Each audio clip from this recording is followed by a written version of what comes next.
नमस्कार, सुस्वागतम दर्शक जी। मैं बीएन फिर एक बार आप लोगों के साथ। कुवैत में एक बहुमंजिला इमारत में आग लगने से 45 भारतीय कामगारों का मौत हो गया। वही कई लोग बुरी तरह से घायल भी हो गया। खाड़ी देशों में दुर्घटनाओं के बाद श्रमिकों की स्थिति अक्सर खबरों में आ जाता है, लेकिन खराब जीवन स्थितियों के बावजूद भारतीय कामगार काम के लिए खाड़ी देशों में क्यों जाता है? भारत और खाड़ी देश यानी कि जीसीसी के बीच पिछले कई दशक से पुराना रिश्ता रहा है। जीसीसी का मतलब खाड़ी उद्योग परिषद है। इसमें 6 देश शामिल है: सऊदी अरब, संयुक्त अरब अमीरात, ओमान, बहरीन, कतार, कुवैत। जी हाँ, इस समूह की स्थापना 1981 से हुई थी। इन 6 देशों में रोजगार के लिए पलायन करने वाले लोगों की संख्या भारत से सबसे ज्यादा है। भारतीय विदेश मंत्रालय के आंकड़े के मुताबिक 2022 में इन जीसीसी देशों में करीब 90 लाख भारतीय रह रहे थे। इनमें सबसे ज्यादा यानी 35 लाख से ज्यादा भारतीय संयुक्त अरब अमीरात में रहते हैं।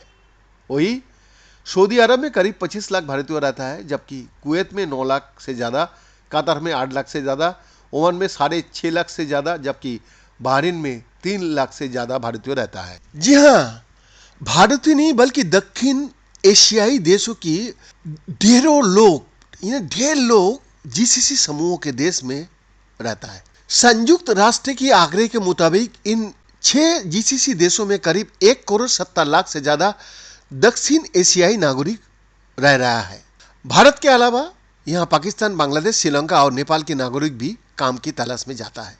कुवैत में हुए अग्निकांड में बड़ी संख्या में केरल के मजदूरों की जान चली गई, क्योंकि जीसीसी देशों में प्रवास करने वाली भारतीयों में केरल और गोवा के लोग सबसे ज्यादा है। प्रवासी श्रमिकों के लिए संयुक्त अरब अमीरात स्थित जॉब पोर्टल हंटर ने एक सर्वेक्षण किया। इसके अनुसार केरल में बड़ी संख्या में लोग ब्लू कलर जॉब के लिए जा रहे हैं। ब्लू कलर नौकरी उसे कहता है जिसमें शारीरिक श्रम की जरूरत होती है। उदाहरण के लिए, अगर कोई व्यक्ति फैक्ट्री या कंस्ट्रक्शन साइट पर शारीरिक श्रम वाली नौकरी कर रहा है तो वो ब्लू कलर जॉब कहलाती है। लेकिन पिछले कुछ सालों में केरल से नौकरी के लिए खाड़ी जाने वाली लोगों की संख्या कम हो गया है और उत्तर प्रदेश और बिहार से श्रमिकों की संख्या बढ़ गया है। सर्वेक्षण के मुताबिक जीसीसी देशों के बीच निर्माण क्षेत्र में उत्तर प्रदेश, बिहार, राजस्थान और तमिलनाडु से आने वाली श्रमिकों की संख्या सबसे अधिक है। हंटर के एक अन्य सर्वेक्षण में कहा गया कि स्वस्थ क्षेत्र में नौकरियां के लिए मध्य पूर्व और उत्तरी अफ्रीका क्षेत्र में प्रवास करने वाले में केरल से जाने वाले लोग की संख्या अधिक है। जीसीसी देशों में उपलब्ध इनमें से अधिकांश नौकरियां ब्लू कलर शारीरिक श्रम वाली है। यह नौकरी के लिए कोई निश्चित योग्यता या कोई निश्चित कोर्स करना आवश्यक नहीं होता है।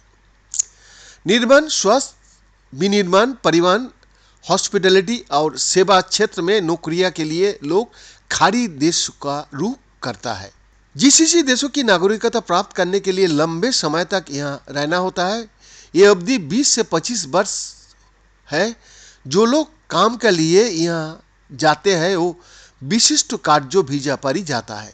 अक्सर इन प्रवासी मजदूरों की भर्ती जीसीसी देशों में प्रचलित कफाला प्रणाली के अनुसार की जाती है। इसमें प्रवासी श्रमिक का वीजा, यात्रा, आवास और भोजन का खर्च नियोक्ता यानी काफिल उठाता है।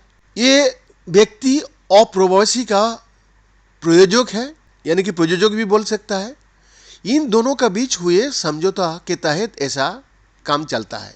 लेकिन कई वर्ष से इस बात पर आपत्ति उठती रही है कि इस कफाला प्रणाली के कारण प्रवासी मजदूरों को शोषण हो रहा है। इस प्रणाली के तहत गिरमिटिया मजदूरों को पासपोर्ट और अन्य महत्वपूर्ण दस्तावेज अक्सर नियोक्ता का कब्जे में रहता है। ये कामगार ना तो भारत लौट सकता है, ना ही अपनी इच्छा से नौकरी बदल सकता है। इन श्रमिकों को कम वेतन पर घंटे दर घंटे काम पर रखा जाता है। उनके रहने की व्यवस्था भी अक्सर अच्छी नहीं होती।